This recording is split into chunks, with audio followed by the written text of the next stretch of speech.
This is Books of Titans, the podcast dedicated to the influences of influencers. The books that have helped shape prominent inventors, business leaders, athletes, intellectuals, scientists, and others.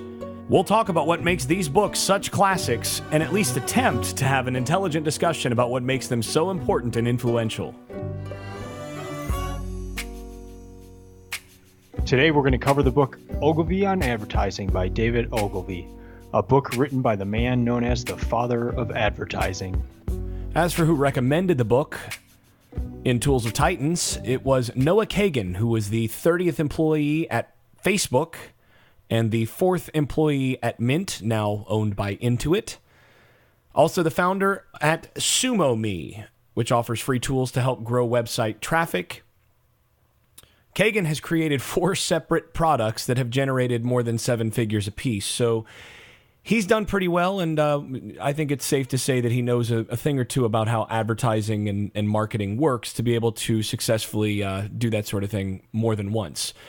As for Ogilvy, we'll go ahead and turn that over to you, Eric. Well, and I'm curious, too, with Noah Kagan, if he's got those 4 companies with over 7 figures, but if he was the 30th employee at Facebook and if he got into some of those stock options... Oh, I'm sure he's got some stock options. I think he's probably doing all right. Sitting pretty well. Yeah, he's probably doing all right. I wonder if he's in position to have what was it? How many miles of hedges did the one guy have that he mentions of groomed hedges? Yeah, 6 miles of clipped hedges. And he says, well, it's only compared to 1 mile in my garden today. I'm like, oh, wow. And then, and then the guy had an 18-hole golf course, like, on his private property. Uh-huh. Yeah. Well, and David Ogilvy had a French chateau, and so one of the photos in this book is his... Oh, yeah. This is where the author spends his weekends. Yeah. It's like, all right, well, he's clearly happy with where he's living. Anyway, so about the author. Yeah, about the author, English-born, and no college degree, which is quite interesting. But a little college education. Yeah, at some small places called Oxford University, and looks like he got a scholarship to Fettes College. I don't know how you pronounce it, but in Edinburgh. As a 38-year-old man, this is a quote from him.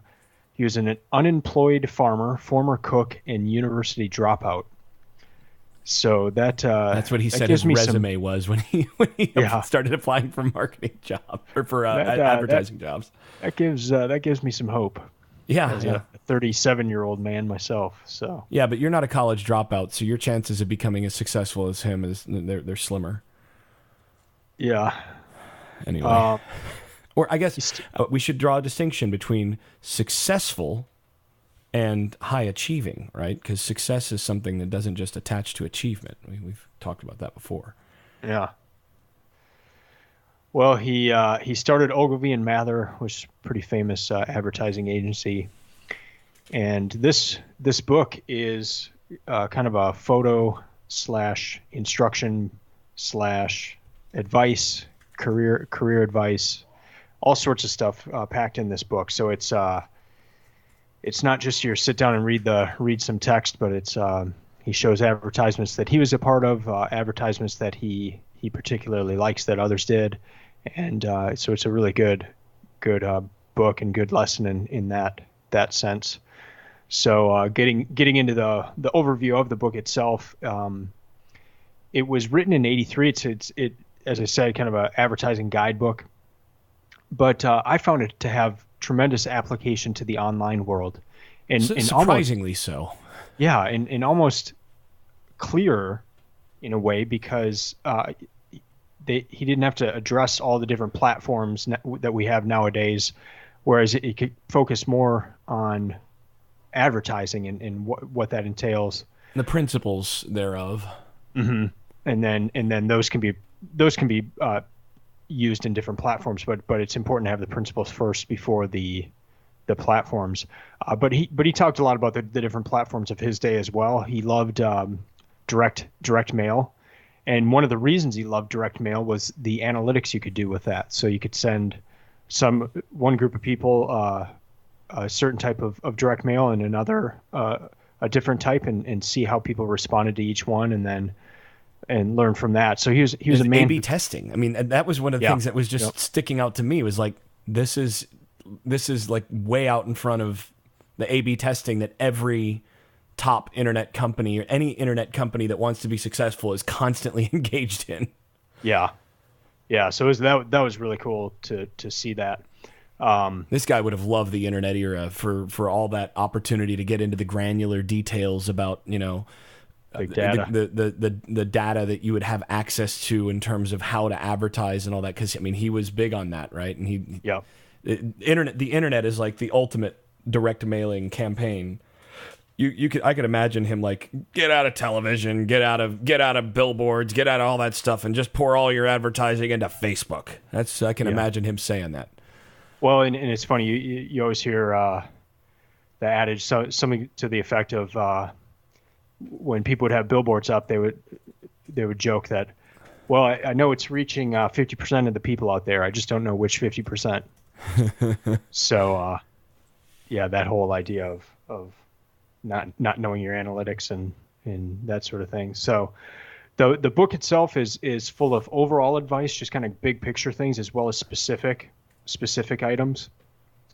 He has a chapter on how to advertise for foreign travel, for instance, how to do B2B advertising. So very, very practical book. And so I enjoyed that aspect of it immensely. But just even things, we'll get into a lot of them in our quotes and stuff like that, but just some great quotes, and then some just really pithy and worthwhile advice. So the one thing that stuck out to me the most in this book was I was just absolutely amazed at the length and the amount of text that the advertisements had that were shown in this book. Oh yeah. I was sort of floored by that, honestly. I mean, it almost looked like they would take out full pages of newspapers, and whereas if somebody did that today and took out a full page of a newspaper, there might be like 5 words on it, and they'd just be huge words, and that's their way that they get their point across. But he would actually have super small text on that and write out, and it would cover the whole page. Yeah, you can see him throughout, like emphasizing the importance of long copy over short copy, but that's probably a bigger discussion for later. Yeah, and in one of his quotes, he says, the purpose of my ads was to project the agency as knowing more about advertising. So, it was part of the process, and so it just kind of drove the question, too, like, does this still apply in the internet age? Yeah, I had exactly that question for in the notes. If you look in the show notes, if you look, you'll see I've got exactly that question. What's still true in the internet age? It's exactly my wording. So looking down there, so we'll have to get to that a little bit later as we get into more detail. But that was one of the things I was shocked by too. Well, what were some of your initial reactions to the book? One is that. The book is in the book he's probably a bit overly long-winded as well. This is probably becoming a refrain to those who've heard more than a few episodes of ours, that I tend to like concision, be concise, and he has a tendency to sort of wax on and wax on and wax on before ever waxing off, and so I thought that he had. It's sort of paradoxical. There are places where he just had these insights that really cut to the bone of an issue, and he could do it in like a paragraph or sometimes a line, and it'd be like, wow, that was worth reading the book for. And then there's like whole pages, and like there's a whole chapter where it's like, I just, okay, not really getting much here.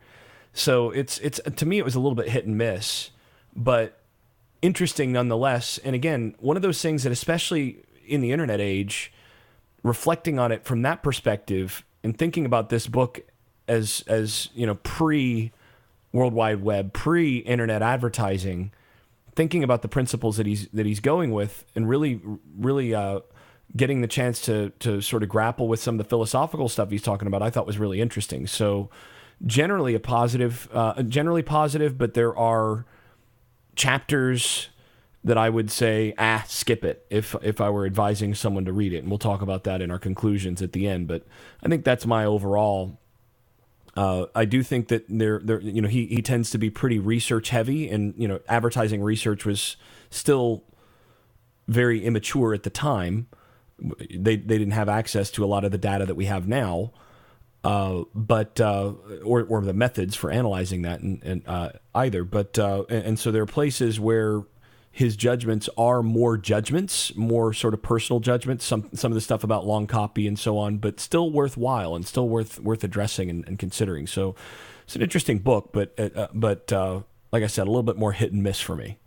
Yeah, well, in my profession is web development, and so I kind of kept thinking of and web marketing. throughout and marketing. So just thinking of that throughout the book. And I have a lot of assumptions that I build into every website I do, and one of those is that you only have about 3 seconds of the person's attention to grab their attention on when they come to visit your website, and that they're going to determine in those 3 seconds if they're going to stay or go. And that's kind of the way people think about websites, and that's what I tell a lot of my clients. But it just made you think while you're reading this book and seeing the long copy and different approaches. Does maybe some of that stuff, more of that, hold as well? And I think some of it does, and we'll get to that in a little bit. It depends on what you're going for, but yeah. But I do think he's also really big. He's big on long copy, but he's also really emphatic about the importance of captions under pictures. Mm-hmm. And headlines, and that applies every bit as much. I mean, at the risk of even more so into the weeds of some of the more detailed stuff that we get later on, that's even more true now because of SEO.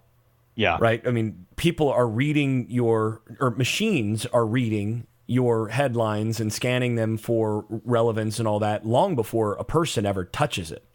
And having captions in your pictures and all that is massively important for SEO. So some of the stuff that he's dealing with is even more true today because of how technology has actually codified it. So, well, and not just SEO, but just kind of the information overload we have now, to where if you're scrolling through your feed, you're not gonna, all you're gonna see is the headline, and that you're not gonna click on the article because it would take too much time to read the article. So I would say it's even more so now. His emphasis on headlines and knowing that most people only read those. So yeah, good stuff. So let's go into the quotes, our favorite quotes. My first one was, "The consumer is not a moron. She is your wife."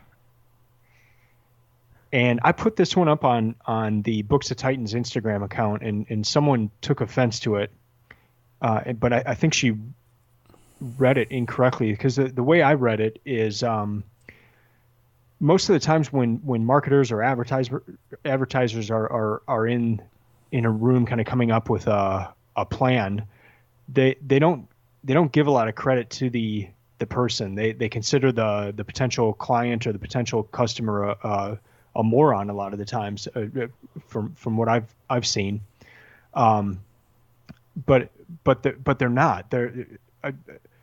I kind of think of this in a political realm too. It's like if you're trying to get people on to vote for you, you can't go around treating them like a moron. And I think we saw that in the Suck Up, Buck Up book, where they made that a big point of, don't treat people like morons. The consumer's not a moron. She's your wife. So the voter's not a moron. The consumer's not a moron. They're people just like you, just like the person you're married to. So start from the view of charity. Start from the assumption of charity that this person is not stupid.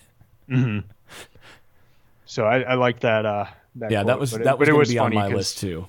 Because when I posted that, someone didn't like it all that much. Now, of course, I could make the observation that those two things are not necessarily mutually exclusive. It is theoretically plausible that a person has married a moron, and I'm pretty sure my wife is actually convinced at times that she has. So, it's not exactly mutually exclusive. All right, so a couple of my favorite quotes. One is when Aeschines spoke, they said, "How well he speaks." But when Demosthenes spoke, they said, "Let us march against Philip." And I liked that distinction where he says, yeah, it's great to write creative ads and all this that everybody goes, oh, wow, how creative. That ad is awesome. And he's like, yeah, but did it sell anything? And yep, that's, the point of communication is to actually convince people to do what you're trying to convince them of in these cases. So you're not trying to just get people to say, yeah, that guy speaks really well, or that woman, she's really, that's a really creative ad that she put together. No, it's, did you actually manage to get that person to buy the product? I really liked that. And along with that, I'm going to throw a second one in there that's one of the pithy one-liners that he has in the book. There are no dull products, only dull writers. Yeah, that's good. And he's huge on copywriters, and I am too. I mean, I right now I'm a one-man company. If not I ever exactly. grow, I've written some copy. You've written some copy. And you're a woman-owned company. Yeah.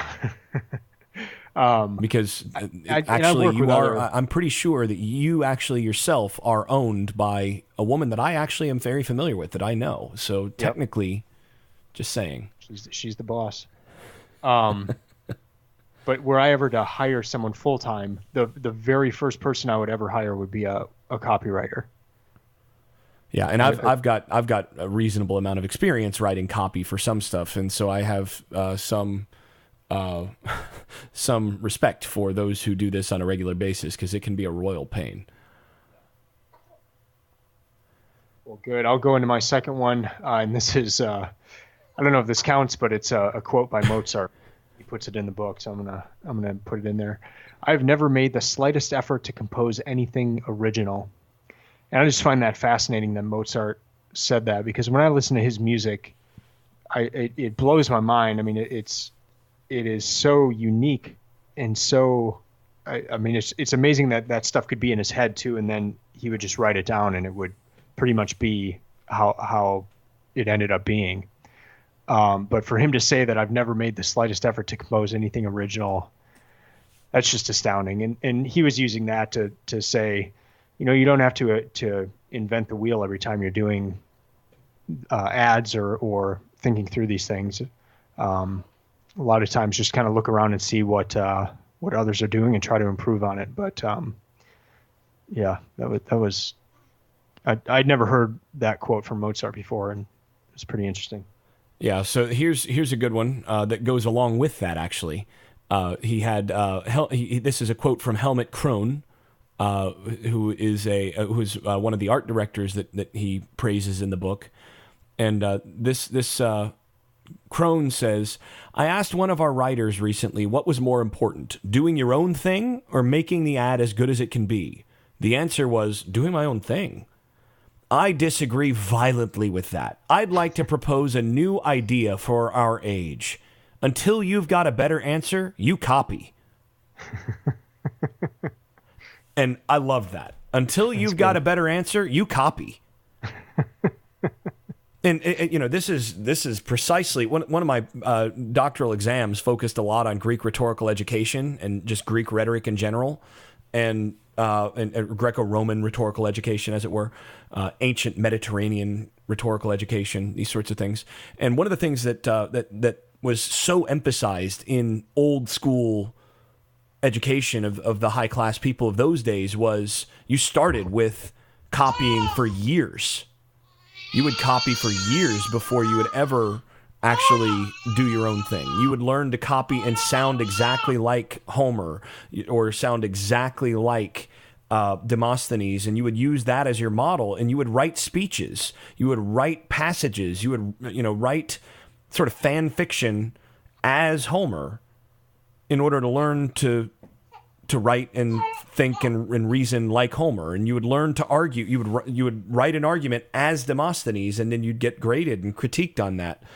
by the teacher who would do that. But once you actually got to the place where you could copy that well, then it was only after all that the next step was to be able to do your own thing. Because once you had gotten all of that down well enough, then you actually knew what you were doing well enough to be able to actually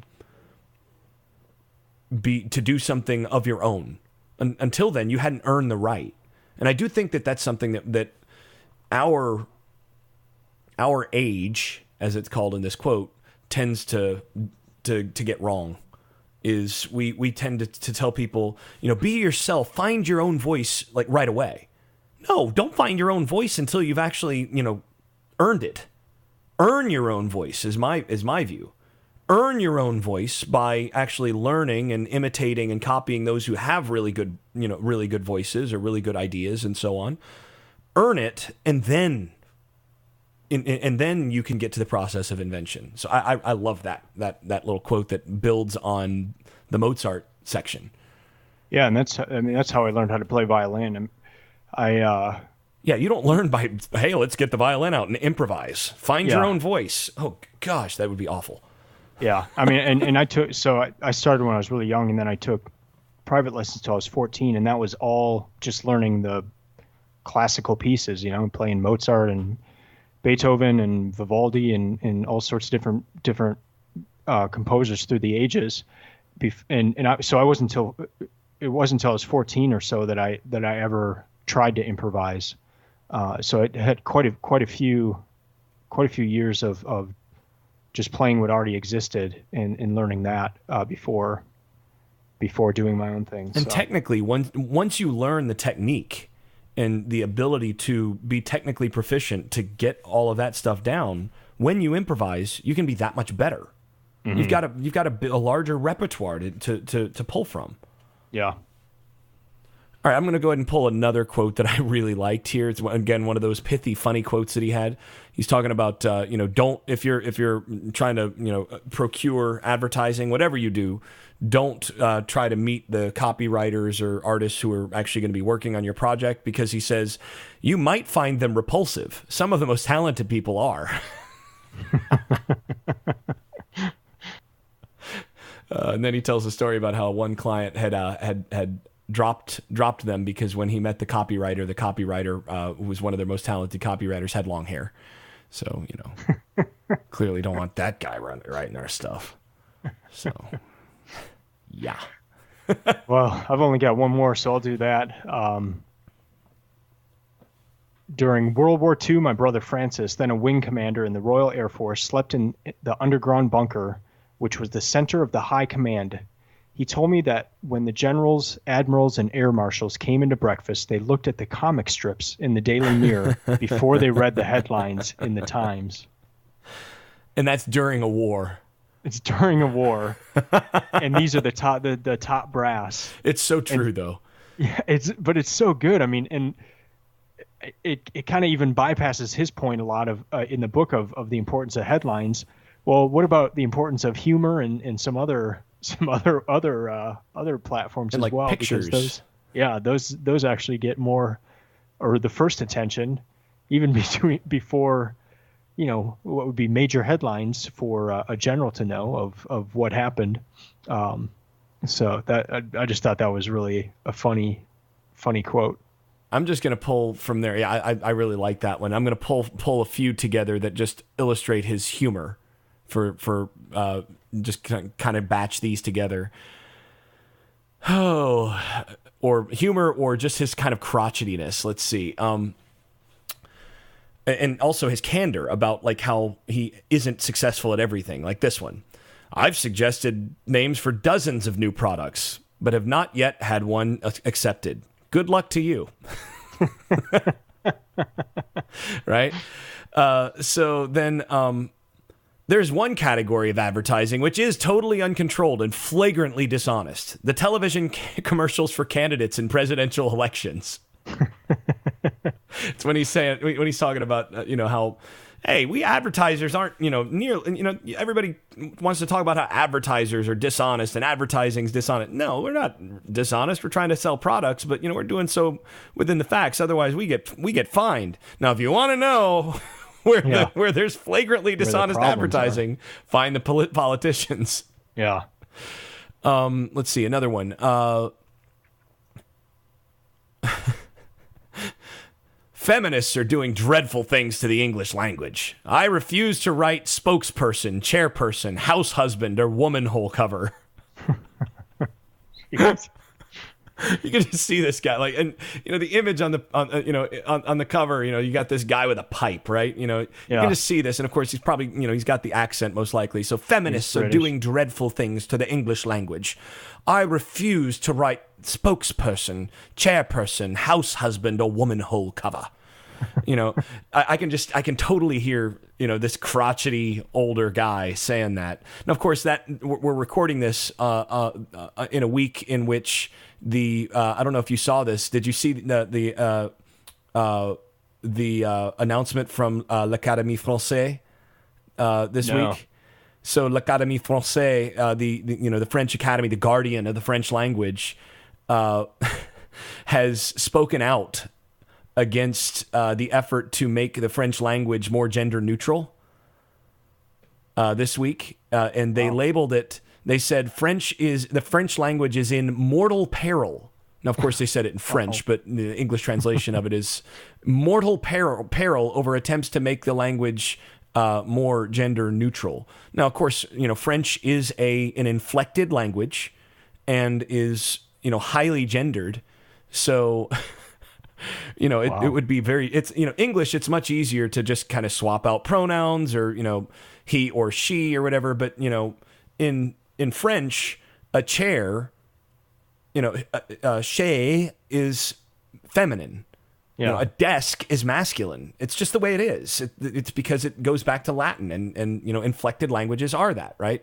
So, the frustration is that you have the various pool of if you've got a job and you have a job pool, then you might have un candidat and une candidate, but then together they're les candidats, right? So, pardon my butchering of the French language, but for those of you who actually are Francophiles, I can read it a whole lot better than I can pronounce it. Sorry, but anyway, they the problem is that the plural is always presuming masculine. I mean, it's the same way in Spanish and other similar Romance languages, and they're making the same thing. So their statement, and we'll put this in the show notes. Why not?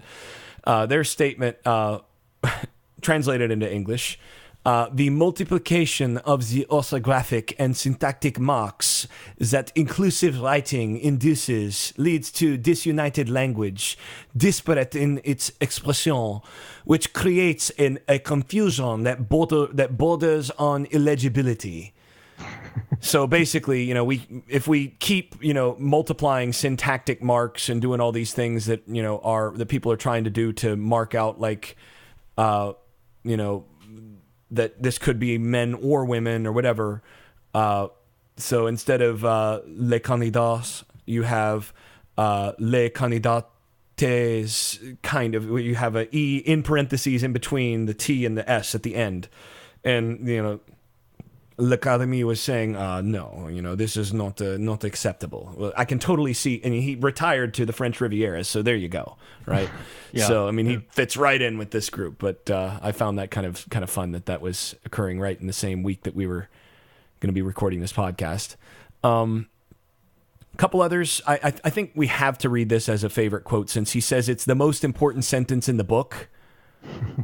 Advertising which promises no benefit to the consumer does not sell, yet the majority of campaigns contain no promise whatsoever. That is the most important sentence in this book. Read it again. Okay, I will.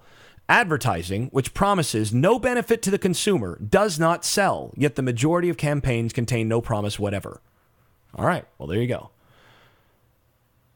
So, final quote that I'm gonna put in with this is let's see, this quote from Bill Bernbach. It's actually not his words, but I really liked this because I think it's totally true. Human nature hasn't changed in 1 billion years. It won't even vary in the next 1 billion years. Only the superficial things have changed. It is fashionable to talk about about changing man. A communicator must be concerned with unchanging man. Of course, you notice he's saying man, not people. Because, the feminists are doing dreadful things to the English language, he says. I guess Bernbach also felt that way. But anyway, what compulsions drive him? So the unchanging man, what compulsions drive him? What instincts dominate his every action, even though his language too often camouflages what really motivates him? For if you know, and I love that part, even though his language too often camouflages what really motivates him. Get to the root of what's really motivating him. That's key. For if you know these things about a man, you can touch him at the core of his being. One thing is unchangingly sure.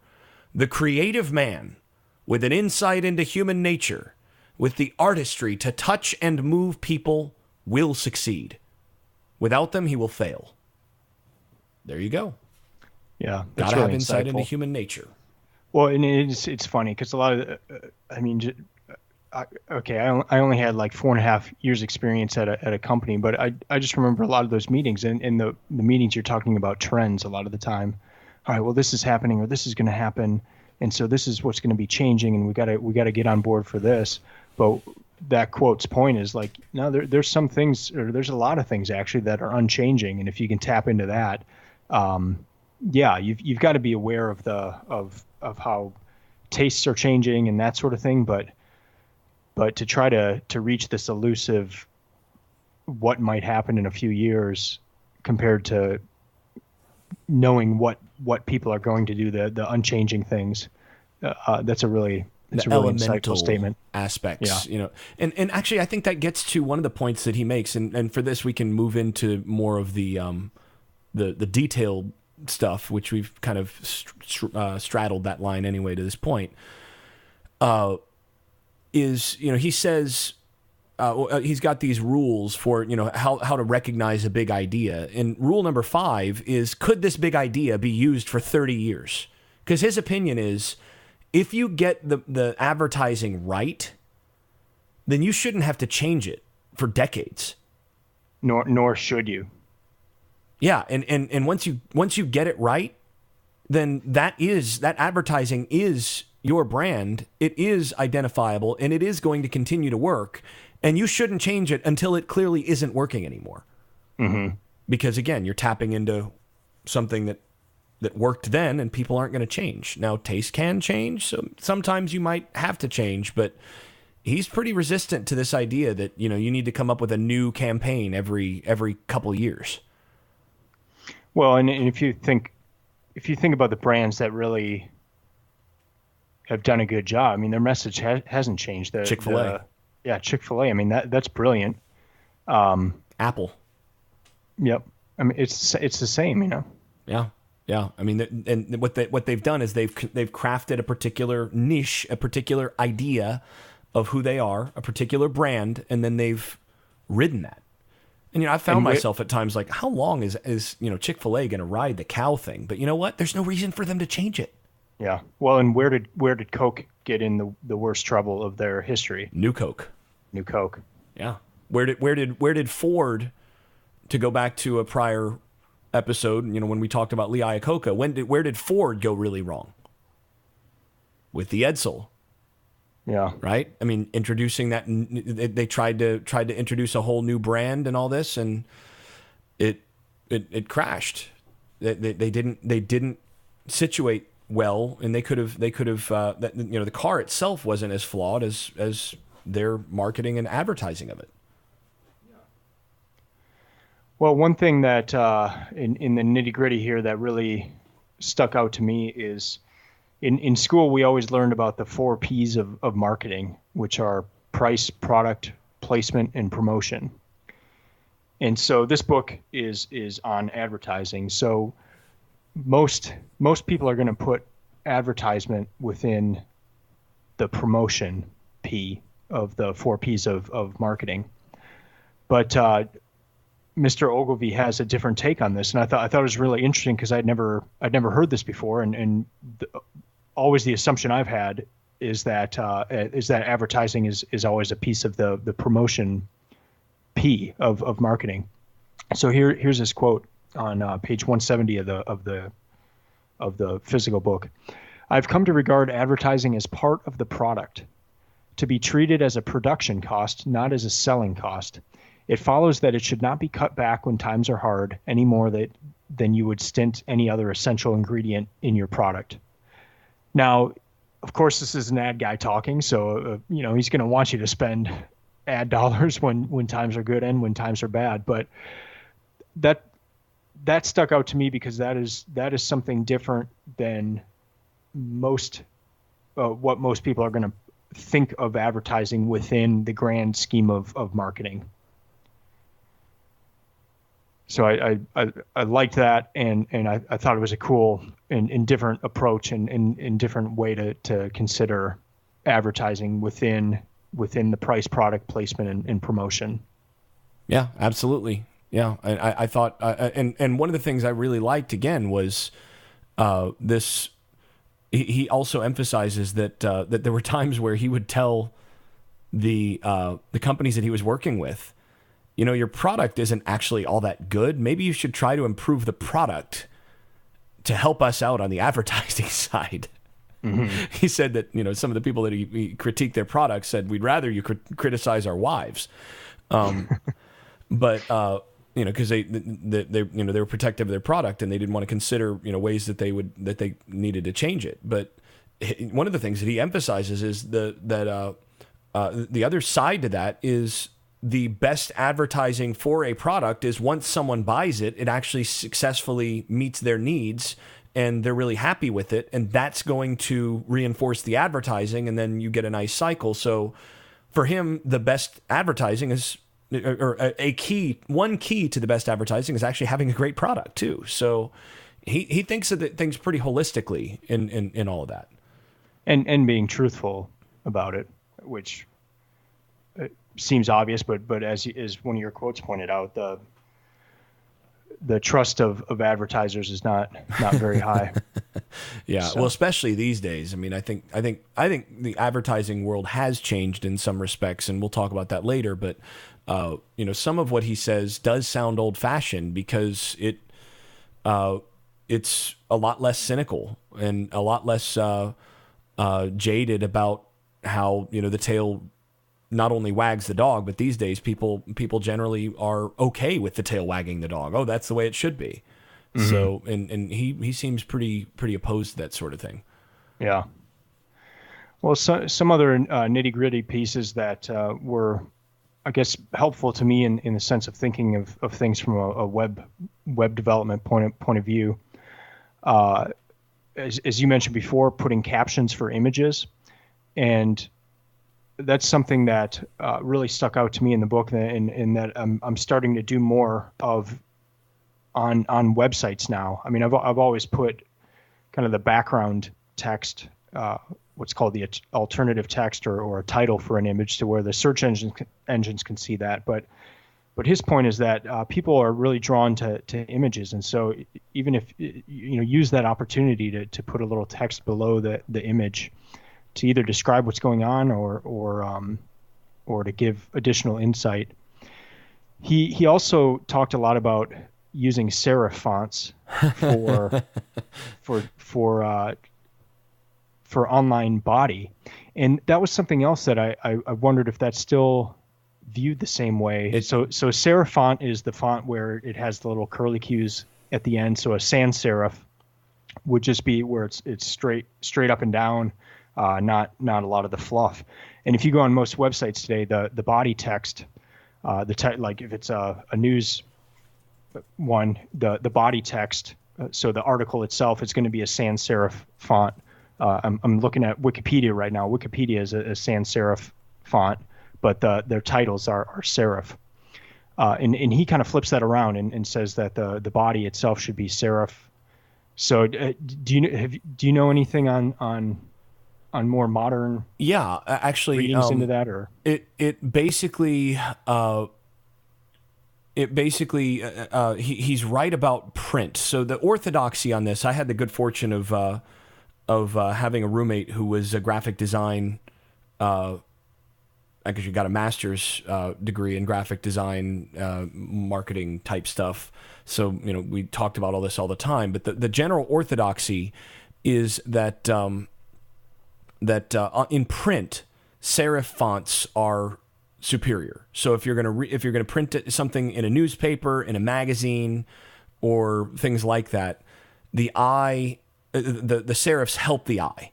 And there's a 1986 study that was done of fonts printed on paper that found that 12% of participants effectively comprehended a paragraph in sans serif, and 67% who were given the same paragraph in a serif typeface recognized it. So generally speaking, in print, those that works the best. So you want serif fonts. He's right. The problem, though, is that that's the opposite on a computer screen. So on a computer screen, and he mentions this, that actually in projection, for example, like using projected slides and things, that he's opposed to reverse type in print, where you have a dark background and then lighter font. It's harder to read. Well, he's totally opposed to that, and then he says, but if you're projecting it on a slide, then that can change it, and sometimes that's actually more readable in a dark room or whatever. That's actually the case. The orthodoxy now is that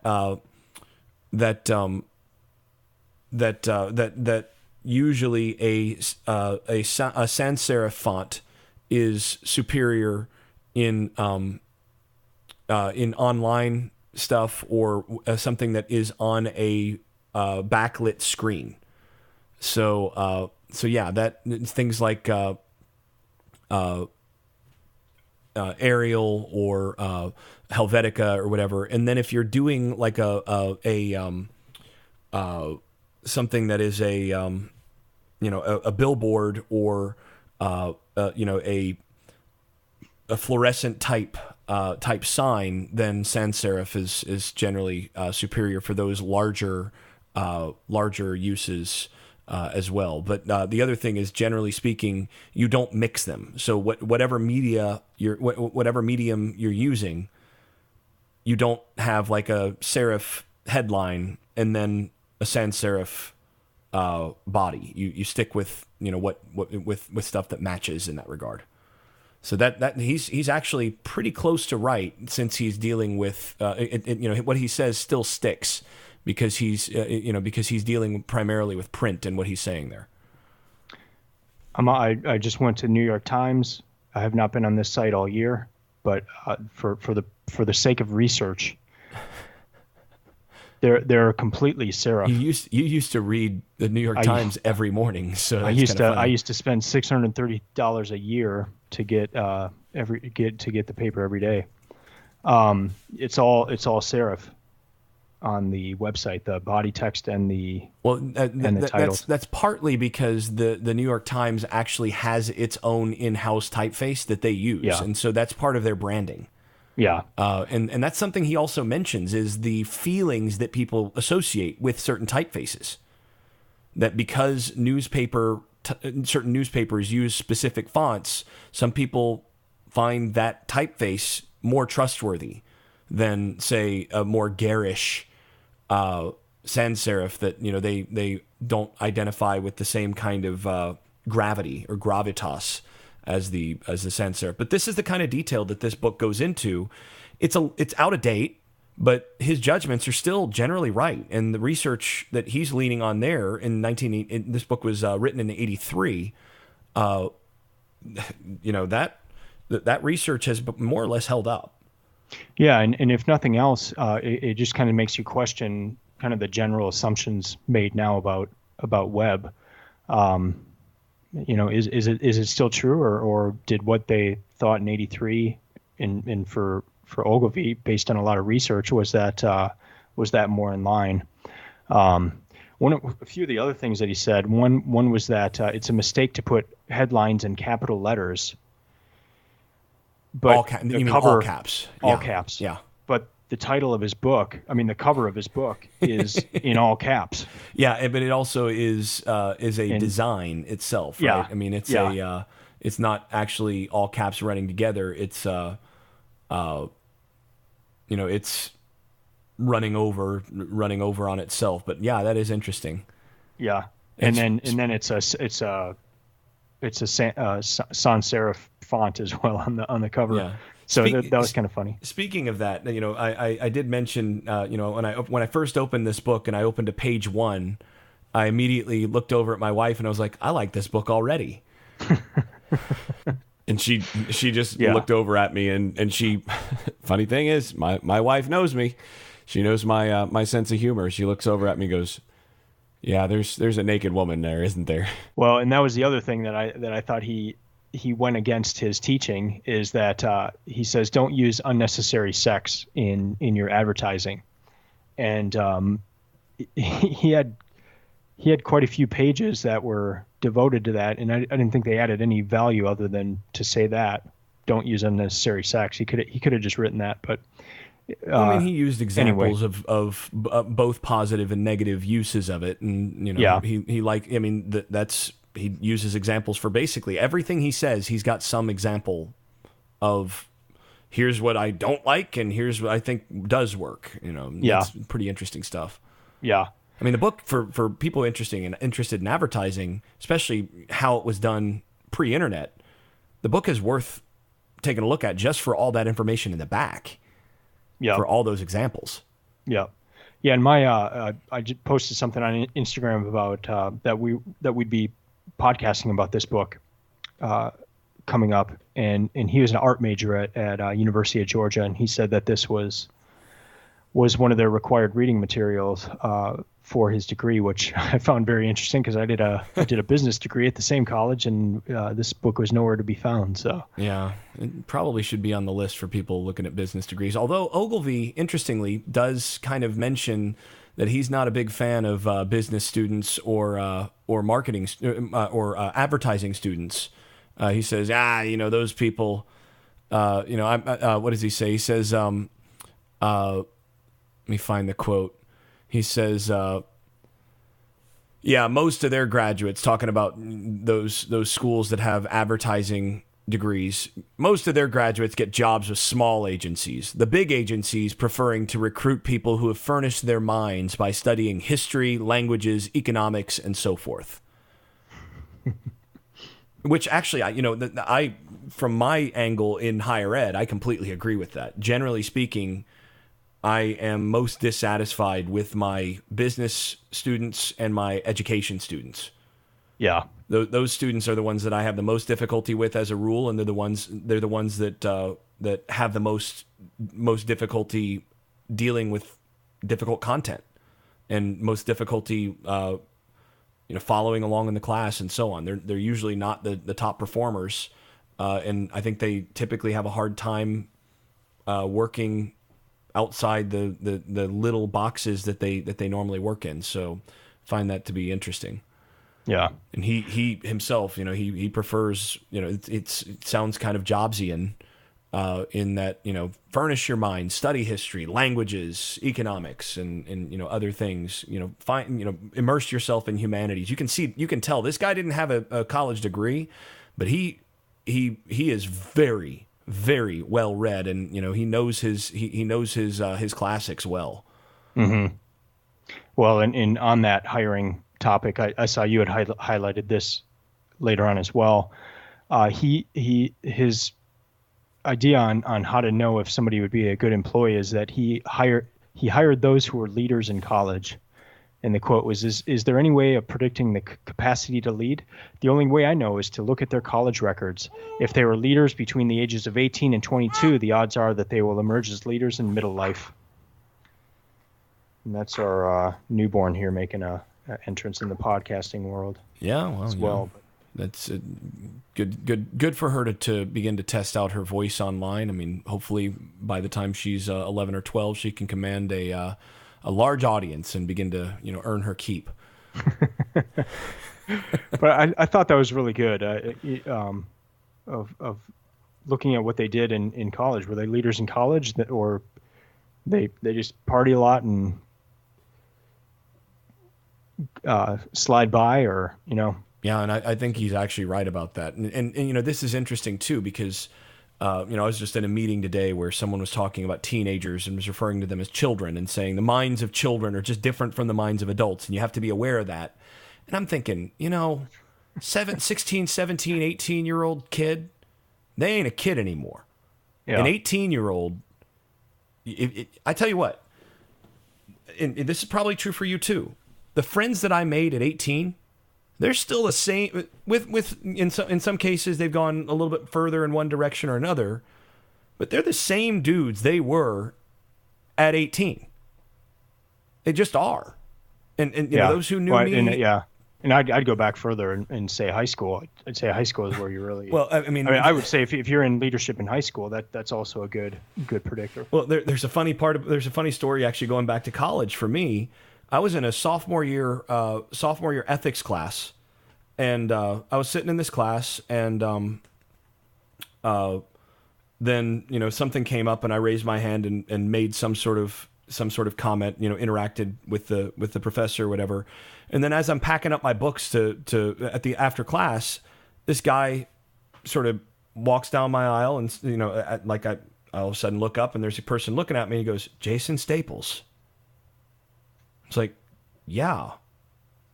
And then all of a sudden I recognized him, and he said, "Dude," and this was a person that I hadn't seen since fourth grade, right? He had moved to Florida from where I was living at the time, which was Indiana. He moved to Central Florida when I was in fourth or fifth grade. And he just came over, he goes, "Jason Staples."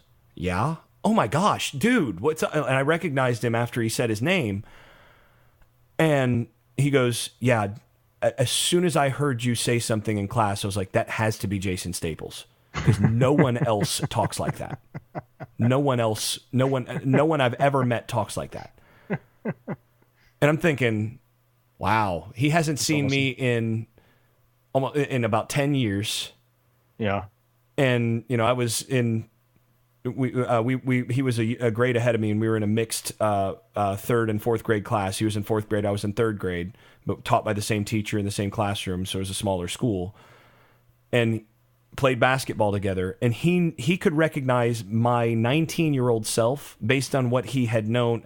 And I'm talking about, I'd said like maybe a minute's worth of stuff in that class. From a minute of my speech there, he could recognize me based on knowing me as like a fourth grader. So you cannot tell me that people are not responsible earlier and so on. If you're not responsible at 17, at 18, I think it's a pretty good chance that you're probably going to be, yes, people can change, but I think it's less common. It's unfortunately less common in some cases than I think we would like to admit to ourselves sometimes. I mean, with the decisions we make between the ages of 18 and 22, those shape us. Mm-hmm. So I think he's right there. Well, and it ties in with a quote I've got here. "Even when I don't read the copy, I recognize the sponsor. Like recognizing a man who dresses unlike other men. He looks different, so he must be different." And I read into this one a little bit more. I always think about in terms of marketing and design, maybe not so much as advertising, but having that consistency we were talking about before with Chick-fil-A or Apple, where you have a consistency in the advertising. And I always think back to the church that we go to right now. They have it to where, it's down to the font level and everything, where everything is consistent, to where if I see a piece of paper across the room and it's a piece of paper that is from the church, I know immediately it's from the church just by the way it's set up, the fonts and everything, even if it's far away. In the bathrooms at this church, they have announcements, and the announcements follow the same format every time. And you know what the titles are going to be. You know where you can find the time for the event, the location. It's always consistent. And that's a really small example, but I try to think of that every time I'm working with a company, because it takes a lot of the guesswork out of the person's mind who's interacting with that content. If they're not having to do the mental work of, okay, where do I need to look to find this information and all that, but every piece of content that you have that comes out, whether it's a print material, whether it's an advertisement, whether it's your website, whether it's a brochure that you do, a book, anything, it all has that consistency, colors, fonts, style, everything, that makes it easy for somebody to just kind of jump in right where it is and know that it's from you, that and that it follows that consistency overall. And I think it also says something about the company itself. If the company has the discipline to be that consistent, then it communicates to the potential buyer or to the person on the outside that this is a company that I actually want to do business with. If I like what they're doing and they are that consistent, then I'm not dealing with somebody who's just going to radically change and be they're going to be the person who is totally different at 25 than they were at 18. Mm-hmm, mm-hmm. Right. So I think there's something to that as well, that it communicates something that you want to communicate as a part of your brand. Yeah. Yep. Well, I've got like one or two other points we could discuss, but it looks like you've got a few other ones too. Yeah, I've got a handful here. So number one, I liked his idea of how to recognize. He has the 5 questions to ask yourself to recognize to be able to recognize if you've had a big idea, if you've had an idea that can work. And number 1, did it make me gasp when I first saw it? Is there that and it can be either a oh wow or a like a groan, in my opinion. I mean, it's either one, like, oh, I can't believe I didn't think of that before. Which leads into number 2. Do I wish I had thought of it myself? Number 3, is it unique? Number 4, does it fit the strategy to perfection? And number 5, could it be used for 30 years? If your idea, or if the idea that you're evaluating, and this is really more for the evaluation aspect of it, if your idea fits those 5 things, and he says you're dealing with a big idea, you should probably roll with it. And I liked those 5 rules, and I think it works not just in advertising, but in a few other arenas as well. Yeah, and when you read those off, I just think of Chick-fil-A, because who has the most benefit from people eating chicken? Well, cows do. So it's kind of, man, I wish I had thought of that myself. Brilliant. Like, you have cows do the advertising for you because they have the most benefit. And then, is it unique? Yeah, it's funny. It's unique. Does it fit the strategy to perfection? Yeah, I mean, it presents the company as a playful company, a fun company, and could it be used for 30 years? It's been used for 20 It's getting close. now. Yeah, it's getting close to that. Yeah, so. Which is kind of hard to believe, but it kind of makes me rethink my life priorities. But anyway, which actually, that's another quote that I forgot to bring in. I really liked, he mentioned that, let's see if I can find this. He says,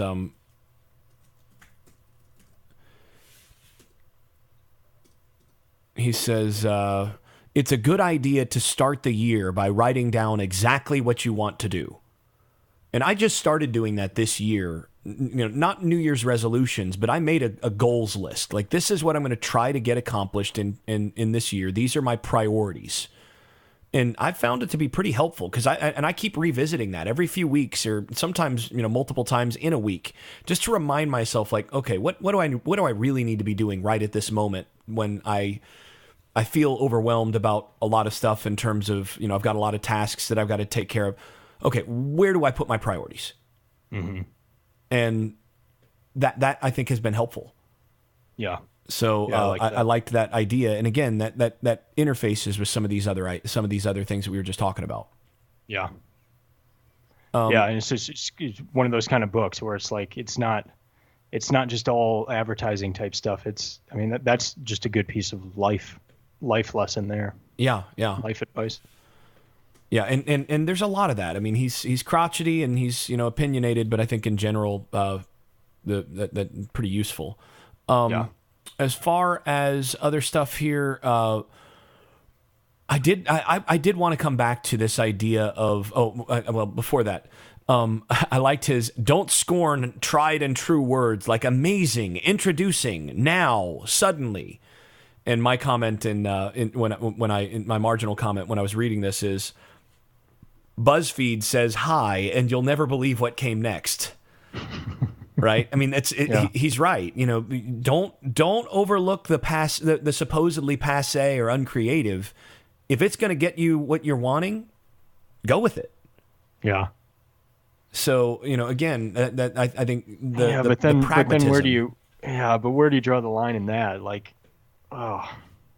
I hate that stuff, but at the same point, his thing you're is just adding to the problem. Yeah, but the thing is, his point is, your job is to get people to click on it. Buy. Your job is to get people to buy, and if they start seeing that, that's a BuzzFeed link, and the last few times I went there, the content wasn't worth clicking on, then eventually they'll stop clicking. That's his argument.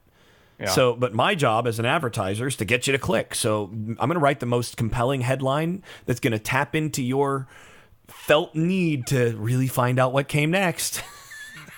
Yeah. So yeah, I thought that was fun.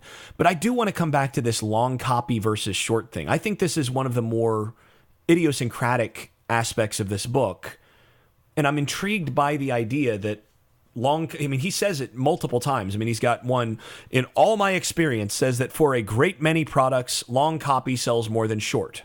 And that was where I first put my note. Still true in the internet age, perhaps replaced by longer videos.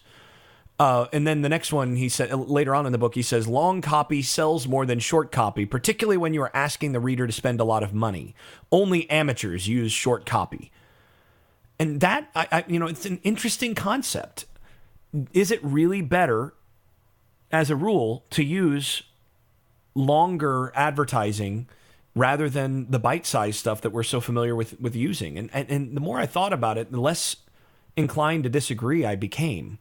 I don't know what your thoughts on that are, but well, when I think to what I say to my clients, and it's kind of two contradictory things. One, I say that thing I said before, where we've got 3 seconds to attract the person on the page, but then when they ask me, okay, well now we're looking to make a video as a company, how long do I make it? And sometimes I'll say, well, the average person will watch between 30 seconds or whatever, but I also make the comment, if it's good content, if it's good quality content, people will watch 8-hour video. I mean, the Dan Carlin podcast is 4 hours long. I'll listen to that because it's amazing content. Whereas if it's a bad content, I'm not going to listen to a podcast that's 5 minutes long because it's a waste of time. So on some degree, it depends on the content itself. If it's a good content and it's most of the time what you're going to find though is just people trying to get you to buy something, and so it's just content that's geared towards that. It's almost propaganda in a sense instead of helpful content. But yeah, so I kind of have those two ideas battling, where attention span's getting less and less, but for good content, people are still investing the time. I mean, they're sitting down to 24 hours in a row of a Netflix show or something. Yeah, and that's sort of what I went with this. And I know Tim Ferriss has actually talked some about this as well, and so it's worth bringing him in on this because he's done pretty well in the marketing world and has written some really long books and generally has very long blog posts and so on. One of the things that stood out to me as I sort of reflected on this, because I spent a good bit of time thinking about this question as he was going through this, is thinking on my own blog, that I haven't written really much on in some years, as I've been trying to get my magnum opus book ready for publication, and several other my academic articles and so on have taken priority, but eventually I'll return to it. But I still get say a dozen comments a week on various articles that I wrote back in like '09 or, '08. And they're long articles. I mean, I'm talking about, multiple 1,000-word articles. And, what strikes me about this is you have sort of two options when it comes to online stuff. And one is to try to constantly be chasing, I sort of think of it as chasing the laser light. If you've ever been around a cat that, chases the laser light, you can kind of frenetically chase wherever the news of the day is. And, wherever the flavor, whatever the flavor of the week is, you're constantly trying to report on that. You can frenetically try to do that and to keep up. And if you're doing that, then your content had better be short and bite-sized. Mm-hmm. But what I'm finding is if you want to have a lasting brand and if you want to have evergreen, valuable content that lasts beyond the 24-hour or in some cases the 15-minute news cycle, then you do need to go longer. And that's the thing that I've been kind of thinking about is, there's some point to that even in the online space, I mean, heck, we're doing an over an hour long podcast that is not on a news item. This is content that, if it's green at all, it's going to be evergreen, right? This podcast isn't going to be any less valuable or more valuable in a year than it will be the week that we release it. Mm-hmm. And I think there's something to that the principle that he's getting at here actually expands a little bit more on the internet because what goes up on the internet can be forever, or at least as long as we have the digital space before whatever neutron bombs or something, or some sort of global EMP puts us back to the Stone Age or whatever. But until then, you put something online and it's not like it was just a magazine advertisement that then gets thrown away. It's potentially up there forever, relatively speaking, again. But and that makes it so that I actually think he may have a point. And again, I've worked in sports media for a long time, and one of the things that one of the companies that I worked for a long time, I was writing longer pieces because I was doing more detailed analysis of here's how this strategy works, here's how this is employed in this case, and so on. And a lot of that content's still relevant now. I mean, I still could link back to it had they not, in some cases, well, I mean, I still can if I can find it. It's just that company's been through a couple of changes in terms of platform and so on. So a number of links have gotten broken and things have changed. So you have to find it, and Google doesn't really have all that indexed, which is a whole other problem. But in any case, they really emphasized, okay, we need to write shorter copy. We need to write shorter articles because people they're not interested in sitting down and reading a 10-minute article. You need something to be under 1,000. The rule generally was under 1,000 words and preferably under 500 words for whatever you're doing. Mm-hmm. And if you look, that's how things generally work on various sports sites and so on, is under 1,000 words. But what I find is there is a real audience for good long-form content. People just lap it up. And by the way, after they, the emphasis on, shorter articles, the emphasis came in, let's pivot almost completely to video. So autoplay videos, which I hate. But basically try to put everything in video form, which again, I hate. I would rather sit down and read it because first of all, I can read things a lot quicker than I can generally watch let's say a 3-minute video. I might be able to read 2,000 words pretty, in that amount of time and get more out of it. So, my thoughts on that are that our audiences, as I experienced it, did tend to appreciate a lot of the longer form stuff more. And those were the biggest target or biggest traffic. They tended to be the biggest traffic attractors for a lot of the stuff that I did. So I think he may have a point. Now, the problem now, and this is where, some of the best long form websites and so on have gone down. I mean, you think about Grantland from ESPN that was partnered with ESPN, had some of the best sports long form and also popular culture long form writing that was out there, and they went under. And I think the problem that we've found is long form is still like the most compelling, and people remember it, and people want it, and people will like with Dan Carlin or Netflix series or whatever, they'll eat it up once they find quality content there. The problem though is we have yet to really find a good way to monetize long form in an age where advertising is so cheap. Mm-hmm. So if outside of the advertising world, if you're trying to build a brand online, if you're trying to do some of that stuff, it's harder. You produce one page, and if you're operating on click rate or things like that, yeah, it makes sense to have multiple pages and makes sense to have shorter content because the statistics, the numbers work out. But the problem is it's the tail wagging the dog there. And it's just a matter that we haven't figured out a good way to monetize that, which I still think we need to really think clearly about and find some different avenues for that, because I think I'm not so convinced that the attention span has shrunk as much as people think it has. Well, and so maybe it's the wrong question that's being asked. Like, for instance, in my meetings with clients, the question is always, how many words should I do for my blogs? How long should the video be? Maybe that's not the right question. Yeah, it depends on your content, right? If you want it to be evergreen, then make it longer.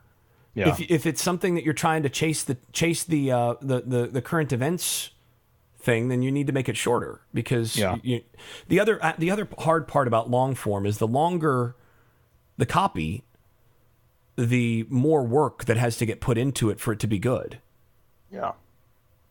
So, and yes, editing things down and cutting length, oftentimes takes forever as well. I'm fully familiar with that, as some of my academic articles have had to be, cut in half from what was accepted, to be in the appropriate form, which is painful and it takes forever.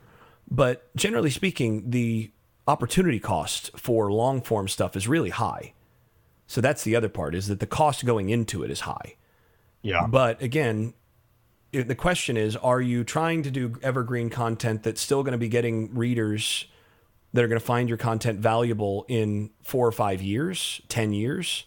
Or are you looking at more short-term stuff? And I think that has a lot to determine whether or not you want longer or shorter stuff. And again, that we've reached outside of advertising a little bit, but I think even in advertising, I think his point that if you're asking the reader to spend a lot of money, go longer. Mm-hmm. And I think the answer to long copy today in advertising on the internet tends to be these like 5-minute long or even 10-minute long like product videos that go up for like Kickstarter or for newly launched products that are really slickly done, but they're, it's an 8-minute long video to explain how like our backpack is the most technologically sophisticated and awesome backpack. And that's why you want to spend $200 on it.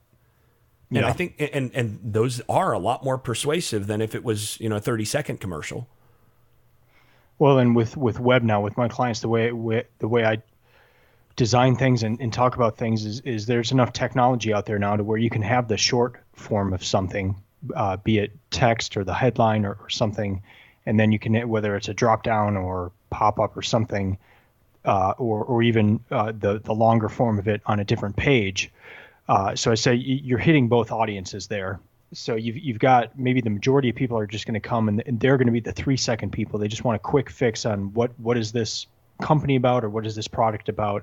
And so you've got to have stuff there that's there for the quick fix. But then you're also going to have, and it might only be 5% of the people, if that, but you're also going to have the people that are going to sit there and read every single word that's on the page. So, but you've got to have the content there for both people. And luckily now with websites, at least you can tailor to both of those clients, even or types of people, even on the same page. Whereas in Ogilvy's time, you couldn't necessarily do that on a newspaper. Yeah. It's fascinating how much things have changed with the internet on that, but it's really a development of the stuff that he was saying in this book. Yeah. I mean, I just can't help but read this quote. Today, direct mail has exploded. An explosion caused more than anything by computers. They make it possible to select names from mailing lists by every imaginable demographic classification, by frequency of purchase, and by amount of purchase. With a computer, you can remove duplication between mailing lists and within a list, a process called merge and purge. You can even avoid mailing to people who don't like receiving mailings. My comment in the margin there is the internet, especially Google and Facebook, have turned this up to 11. Yeah. He wouldn't even like the amount of demographic classification that you can do. If what he was looking at in 1983 was, everything imaginable, it's well beyond the imagination in terms of, figuring out what targeted demographic you want to hit. It's unreal what is available out there. And again, it's interesting. Yep. So any other stuff that you want to hit? There's perhaps one more thing for me if you don't have anything specific. No. So the last thing for me is that I do think it's worth pointing out that he does get a lot wrong in this book too. Yeah. I mean, there are some places, pretty much any time he talks about his expectations for the future, he's just like laughably wrong. Yeah. Like, and I actually have in the conclusion for us to read through he's got 13 predictions in the last chapter. Yeah, and it's pretty much just nope. No. I think there were like 2 of 13. Yeah. So he did make one statement that I disagree with. Advertising reflects the mores of society, but does not influence them. And to which I say, BS. That's not true. Now, it does reflect the mores of society, but it's recursive. As it reflects the mores of society, it reinforces them. So it does influence them by reinforcing them and pushing them in the direction that they're already headed. So if he's saying that society doesn't change starting with advertising, yeah, he's probably right, but advertising does influence the mores of society, as does entertainment and everything else. It reflects and then recursively reinforces the direction that societal mores are going. But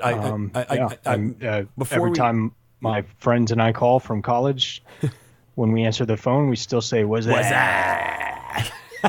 So yes, I agree. Yep. One last one before we get to the big picture, where we're going to do the conclusion, where he has this 13 predictions. Here's another prediction that's not in that group. He says the population of India has doubled since independence in 1947. If it doubles again in the next 25 years to 1.4 billion, the consequence will be massive starvation. Not exactly. Well, I think that was kind of a common idea at that time, though, wasn't it? Yeah, that, and by the way, people thought there was kind of a fixed amount of food and that the number of people were going to exhaust that pretty quickly. Yeah, he's definitely, you can see the being a victim of his own era in some of this stuff. By the way, the population, he says 1.4 billion there. The population of India as of 2016, 1.324 billion, so pretty close. Yeah. Yep. So, he's saying that there would be mass starvation if that's the case, but in fact, they're better fed now than they were in 1983 by a mile. The economic conditions in India are radically better, even for the people at the bottom, than they were in 1983. All right, let's get to the conclusions. Yeah.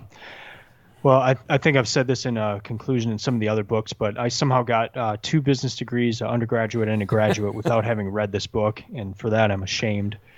The other ones I would include in that were the 22 immutable laws of marketing and the effective executive. I would pool the 3 of these books together and say that they're in my list of top 5 business books ever in really required reading. And of those 3 books, I enjoyed this one the most, and I think mostly just because of my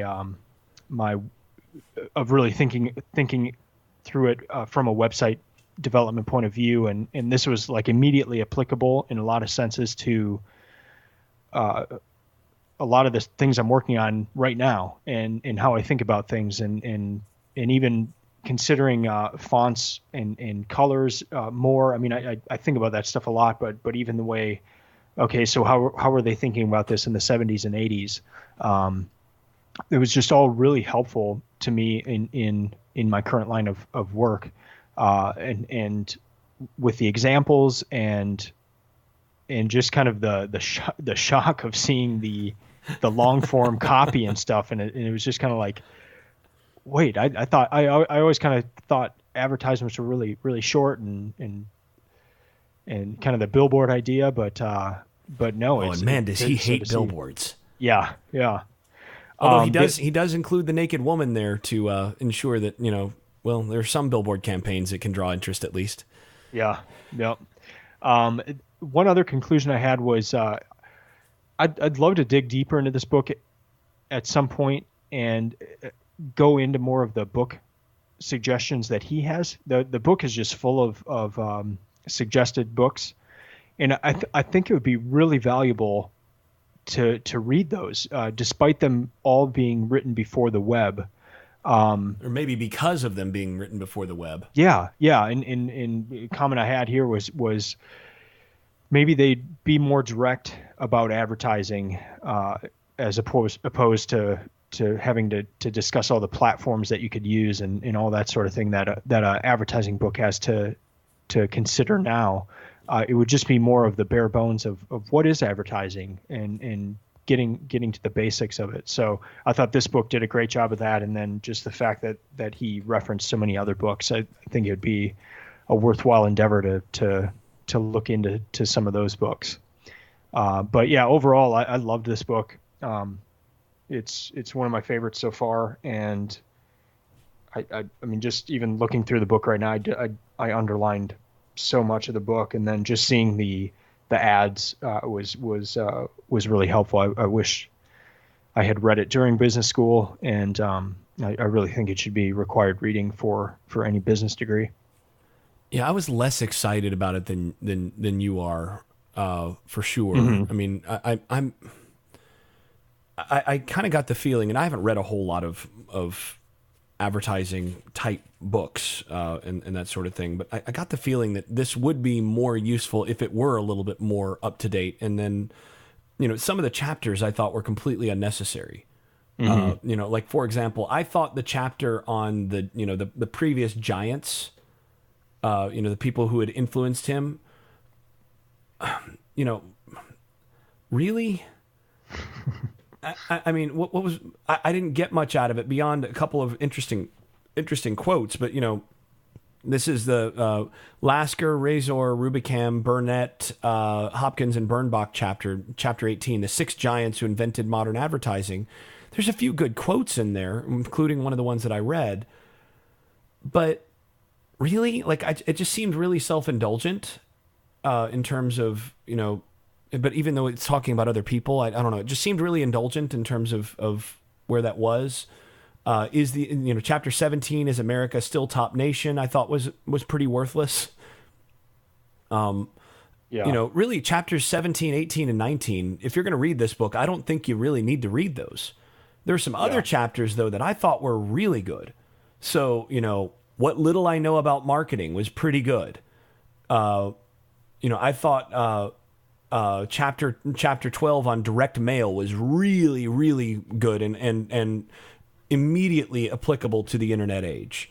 Some of these specific chapters are more relevant to some types of readers. So, the chapter on advertising, how to advertise foreign travel, it's totally useless for someone who's not actually going to be advertising foreign travel. Mm-hmm. So this is one of those books that for most readers who would be interested in this, even people who are interested in advertising, I think you have to be choosy with what chapters you decide to read. So I think reading the first 2 chapters is mandatory. I think those 2 chapters are really, really worth the read. So first 2 chapters, then the chapter 7, a renaissance in print advertising, very well worth it for just about anybody in advertising. And then chapter 12 would be the next chapter for me. So 1 and 2, and then, basically getting, I guess, chapter 9, advertising corporations, chapter 7, so 1 and 2, 7, 9, and then then chapters 11, 12, 13, 14, and 15, and 16. So basically 11 through 16, after doing 1, 2, 7, and 9, those would be the chapters that I would advise reading. And I think the rest of it only read if you're in those areas. If you think it's going to be relevant to you. Otherwise, you're wasting your time, I think. So that's where I would fall in. Look at the chapter titles. He's pretty good about advertising in his title, what he's going to be talking about, and read those. And beyond that, I just didn't. There was a lot in there that I was like, well, this is kind of droning a little bit. But where it's good in those chapters, it's really, really good. One cool thing is that one of my clients was mentioned in chapter 16. Huh. And that was, he was referencing some people who had written about consumer behavior, and one of my clients is Dr. Jagdish Sheth, the marketing professor at Emory University, and one of his so he's mentioned there Howard and Sheth in one of the consumer behavior models that they came up with. So that was cool. I actually took a photo of it, sent it to Dr. Sheth, and he asked what page it was on and all that. So that's pretty cool. I don't think he even knew about it. All right, let's go ahead and look through those 13 predicted changes. Yeah. Just for the humor. So I guess we should probably alternate here to get this right. So I'll start with the first one. These are his predictions, and he says he admits right up front, I've never been a futurist, and with every passing year, my interest in the future declines. However, my publisher insists that I take a shot at predicting the changes that you, gentle reader, will see in the advertising business. So here goes. 1. The quality of research will improve, and this will generate a bigger corpus of knowledge as to what works and what doesn't. Creative people will learn to exploit this knowledge, thereby improving their strike rate at the cash register. I think he got that one right. Yeah. Yeah, let's give him a point for that. Give him a point for that. Yeah, that's +1. Number 2, there will be a renaissance in print advertising. No. Not so much. Not so much. No. Although, here's the thing: if you want to count, if you want to talk about print as in written text, and you want to count, digital screens as that, he's right. Because Google's ad revenue is largely due to text advertising, or was for a long, long time. So in that sense, you might be able to say that, but it happened on computers rather than in print. So maybe a half. Yeah. 3. Advertising will contain more information and less hot air. I put a big no next to that one. No. That's almost a -1. Yeah. Not only a 0, but a -1. 4. Billboards will be abolished. Man, No. I wish. Oh, I man. wish. Now, No. if you drive in North Carolina towards the South Carolina border on I-95, you're going to be deluged with discussion of Pedro. South of the border, baby. 5. The clutter of commercials on television and radio will be brought under control. No. No. It's gotten worse. And as my wife always points out, that the commercials are, however much percentage higher than the volume of the show. So once the commercials come on, it's just like blaring. Yeah. He actually complains at one point. He says, "Today, when I return to the United States, I am enraged by the barrage to which I am subjected." Which, for an advertising guy to say father this. of advertising. Yeah. Yeah, the father of advertising is enraged by the deluge of advertising on television, and yeah, it's gotten worse. Number 6, there will be a vast increase in the use of advertising by governments for purposes of education, particularly health education. It happened a little bit, I guess, but not really. Not a vast increase. Yeah. So far he's got 1.5 out of 6. All right. Number 7. Advertising will play a part in bringing the population explosion under control. Wow. That's a minus for one. That India quote there. Yeah, that's not going to work. Number 8, to which I put a ha next to. This is a -1. I'm sorry. Candidates for political office will stop using dishonest advertising. Come on, man. Jeez. Yeah, that's... And this is the same guy that put the quote in about looking for the unchanging man. Yeah, come on. This is if you've ever seen the Jim Carrey movie Liar Liar, this is that moment where he's got a mouthful of water and oh, come on! Because it's totally like, really? Number 9. The quality and efficiency of advertising overseas will continue to improve at an accelerating rate. More foreign tortoises will overtake the American hare. I'd say you got that right. Yeah. Number 10, several foreign agencies will open offices in the United States and will prosper. Okay. Got that one right.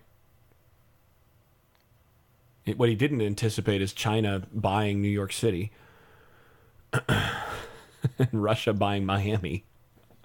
Yeah. Anyway. Number 11. And Russia buying the U.S. presidency. Anyway. Number 11. Multinational manufacturers will increase their market shares all over the non-communist world and will market more of their brands internationally. The advertising campaigns for these brands will emanate from the headquarters of multinational agencies, but will be adapted to respect differences in local culture. I put a yes next to that. Yeah, one. I'd say you got that one right. Yeah. And you've slid into Sean Connery, I think. Oh, and the day is mine. Number 12, direct response advertising will cease to be a separate specialty and will be folded into the general agencies. No. Nope. Tell that to Seth Godin.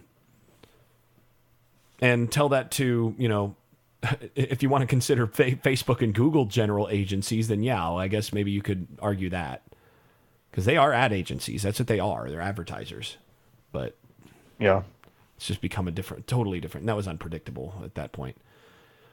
Number 13. And can you tell it's gotten a little bit late at night where we're recording at the moment? Number 13. Ways will be found to produce effective television commercials at a more sensible cost. I would put a ha next to that one. Yeah. Costs have gone up, not down. Although, I guess some of it has gone down just because of forces from the internet. But there's been ways of getting internet advertisements. So how about that? Yeah. All right. Well, so I guess basically he should have left that chapter out. He was right. His publisher was wrong. So let's go ahead and avoid the predictions. But again, I think some of those chapters well worth it. The rest not so much. Yeah. Yep. Well, that's going to do it for us today. Before we get out of here, just a reminder, you can follow us at bookstotitans.com. I also just put up a list of all of the suggested books ever from all of the podcasts from Tim Ferriss guests. So that's a running list. I keep that updated anytime there's a new list. So if you're looking for some other good book suggestions, head on over to our website. And it's bookstotitans.com/list to get that list. We're also on Twitter and Instagram. And you can subscribe to this podcast anywhere that you enjoy the podcast. Helps us if you subscribe on Apple Podcasts or anywhere on the Android marketplace. And especially if you leave a review, that's great stuff for us. So next week we are discussing, as I get the book, The Artist's Way by Julia Cameron, A Spiritual Path to Higher Creativity. On behalf of Eric Rostad, actually, on behalf of Jason Staples, I'm Eric Rostad, and this has been the Books of Titans podcast. Thank you for listening. Keep reading, keep listening, and keep improving. What kind of read was that? And don't forget to keep it real.